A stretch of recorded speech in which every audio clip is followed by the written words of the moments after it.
Nós vamos conversar a partir de agora com o presidente da Sociedade Brasileira de Imunizações, a SBIM, Juarez Cunha, que nos atende por videochamada. Presidente, bom dia. Obrigada por atender aos nossos telespectadores aqui no Piauí.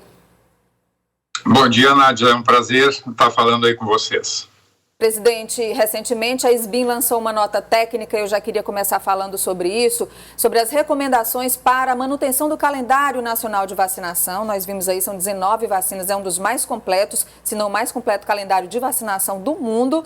Essas vacinações, para quem precisa cumprir o calendário, crianças ou outros grupos que estão inseridos no calendário nacional do SUS, ele precisa ser mantido mesmo agora durante esse período da pandemia? Essa é uma preocupação mundial, né, Nádia? Porque é claro que a Covid-19 atrapalhou tudo isso e a gente sabe que a prioridade nesse momento é exatamente a gente também salvar vidas. Mas, ao mesmo tempo, nós não podemos esquecer as vacinas de rotina, porque elas também salvam vidas, né?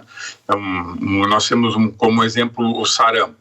Sarampo, nós tínhamos a doença controlada, erradicada no país, ganhando um título até em 2016. Em 2018 teve um retorno com 10 mil casos, 2019 quase 19 mil casos e agora em 2020 já temos quase 1.000 casos com 4 óbitos, né? Então, uma doença que é altamente contagiosa e que a gente tem uma vacina segura, eficaz e gratuita no nosso calendário do Ministério da Saúde. Doutor Juarez, a gente tem uma discussão sobre levar ou não levar alguém num ambiente de saúde, porque se diz que há um risco de contaminação. O risco de contaminação com o Covid é menor do que o risco da não imunização de doenças como sarampo? Eu acho que assim, o próprio documento do Ministério nosso, da SBIM, coloca essa situação. Acho que tudo depende da situação epidemiológica do local, né? Vocês, do que eu estava vendo até dos números, nós temos aí no Piauí 217 casos confirmados com 15 óbitos, né? Então, um número, por exemplo, comparado aqui com o Rio Grande do Sul, a gente tem 3 vezes mais o número de casos e o dobro de óbitos, mas a gente ainda tem uma situação mais tranquila comparado com o Rio e São Paulo, por exemplo, né? Então, eu acho que tudo depende da situação epidemiológica. Nós temos várias cidades que ainda não têm registro de Covid, né? Essas cidades têm que manter a vacinação de rotina. E mesmo naquelas que têm já notificação de casos, o que a gente sugere é utilizar estratégias diferentes de vacinação. Então, a vacinação no domicílio, a utilização de escolas que estão nesse momento vazias, então a gente separar as pessoas, aquelas pessoas que estão procurando os postos de saúde, as unidades de saúde que podem estar doentes, separar essas pessoas no momento que elas chegam na unidade para um ambiente aquele ambiente que seja mais seguro, tanto para o profissional como para a pessoa que vai estar se vacinando de rotina.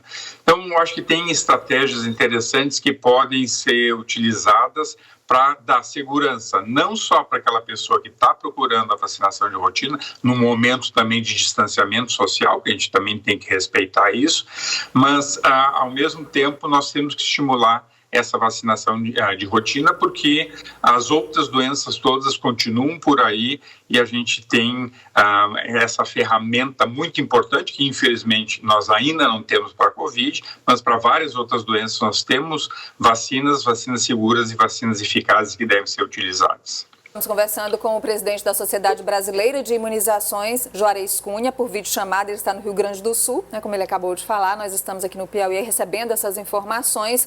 Presidente, nós estamos em curso com a campanha nacional de vacinação contra a influenza, o H1N1. Campanha que foi antecipada, começou em março, justamente para já ir protegendo as pessoas contra essa gripe, que também é uma gripe perigosa. No entanto, nós temos, por exemplo, aqui em Teresina, uma situação já de 2 interrupções na campanha de vacinação. Ontem nós começamos com a segunda etapa para os pacientes com doenças crônicas e hoje ela já foi interrompida, já vou dar essa informação.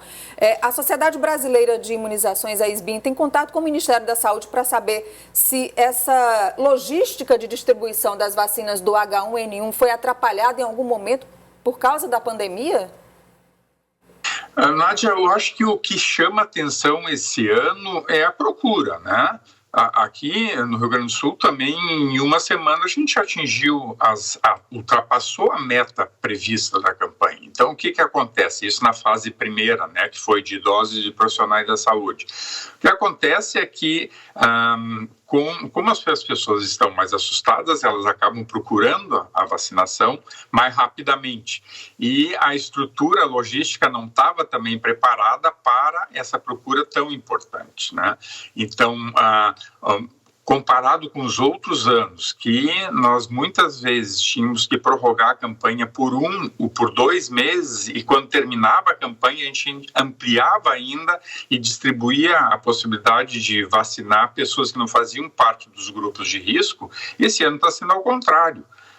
Nós temos uma procura muito importante e rapidamente os estoques vão terminando, até porque a gente tem atingido mais do que os percentuais sugeridos pelo Ministério da Saúde. Por exemplo, aqui no Rio Grande do Sul, em Porto Alegre, que a meta era 90%, nós atingimos 100% dos 2 grupos, tanto de idosos como profissionais da saúde. Eu não sei como foi para vocês, mas imagino que também a procura tenha sido bastante importante. Então, essa procura é importante, com certeza atrapalha na logística, mas as vacinas chegam, daí logo depois o Ministério recompõe esses estoques para ir vacinando os grupos que são considerados prioritários em relação à influenza.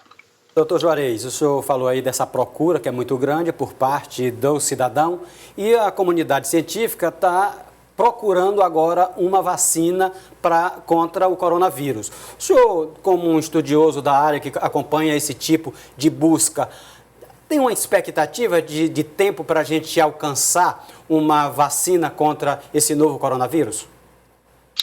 Bem, assim, essas vacinas que a gente utiliza no nosso Programa Nacional de Imunizações são vacinas, para o pessoal ter ideia, vacinas que levaram entre 10 a 15 anos de pesquisa até serem comprovadas como seguras e eficazes e ser colocada em uso pela população. Quando nós temos uma situação de pandemia, é claro que isso tudo vai mais rápido, né? Mas a expectativa que não se tenha vacina antes de 1 a 2 anos, né?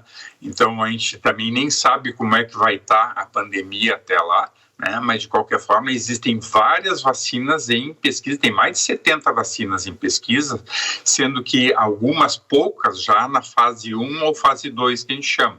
Porque a fase 1, a fase pré-clínica é feita em animais, depois a fase clínica, daí a fase 1, um grupo pequeno de humanos, a fase 2 aumenta esse número de pessoas e a fase 3 é um número bastante importante de pessoas. Isso tudo para mostrar que a vacina é segura e é eficaz. Então, com certeza, a pandemia nos leva a apressar esses passos, né? Mas mesmo assim, por mais rápido que isso aconteça, não se consegue ter vacina antes de 1 a 2 anos, né? Muito a gentileza, a disponibilidade do presidente da SBIM, que é a Sociedade Brasileira de Imunizações, Juarez Cunha, no Rio Grande do Sul, nos atendendo por videochamada. Saúde, muito obrigada pela atenção. Bom dia. Eu que agradeço, Nádia, um abraço para todos vocês aí no Piauí. Obrigado. Muito obrigada.